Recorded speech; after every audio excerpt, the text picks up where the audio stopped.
Hello guys, আজকে আমি যাব বর্ধমান। তাই সকালবেলায় ঘুম থেকে উঠে রেডি হয়ে বেরিয়ে পড়লাম বর্ধমান যাওয়ার জন্য। বাস স্টেশনে এসে 2 কোটি টাকা দিয়ে টিকিট কেটে নিলাম। তারপর আমরা ছোট্ট ছোট্ট পায়ে হাঁটতে হাঁটতে ভিতর দিকে চলে গেলাম। ভিতর দিকে এসে দেখি বাসটা এখন আসে নাই। সালা, বাস আমার জন্য অপেক্ষা করে আছে, আমাকে বাসের জন্য অপেক্ষা করতে হচ্ছে। তাই বাসের ড্রাইভারকে ফোন করলাম, দিয়ে জানতে পারলাম যে বাসের টায়ার পাংচার হয়ে গেছে। তাই খানিকক্ষণ ওয়েট করার পর দেখলাম যে ফাইনালি আমাদের বাসটা চলে এলো। এত বড় বাস জীবনে প্রথমবার দেখলাম।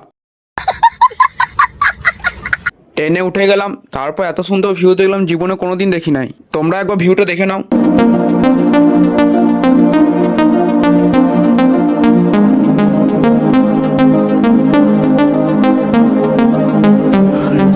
হ্যাঁ হ্যাঁ, ভিউটা কেমন লাগলো কমেন্টে জানিও। তারপর বর্ধমান স্টেশনে নেমে দেখি এত ছাগল ভেড়া ভিড়, কি বলবো।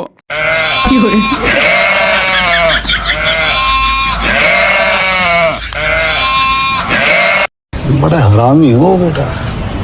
আজ আমি বর্ধমান এসছি থোবরা স্ক্যান করাতে, মানে দাঁতে স্ক্যান করাতে। তারপর চলে গেলাম টোটো ধরে মেডিকেল হসপিটালে। তারপর আমরা মেডিকেল হসপিটালে পৌঁছে যাই। আমার দাঁতে স্ক্যান করা হয়ে গেছে। তারপর আমি আবার টোটো ধরে চলে যাচ্ছি স্টেশনে। স্টেশনে এসে হালকা করে ডিম টোস্ট খেয়ে নিই। স্টেশনে এসে টিকিট কেটে আবার বাসের অপেক্ষায় দাঁড়িয়েছিলাম। তারপর আবার বড় বাসটা চলে আসে। আমি এখন এসি হাওয়া খেতে খেতে ঘর যাই। তোমরা চ্যানেলে লাইক সাবস্ক্রাইব ফলো করে রেখে দিও।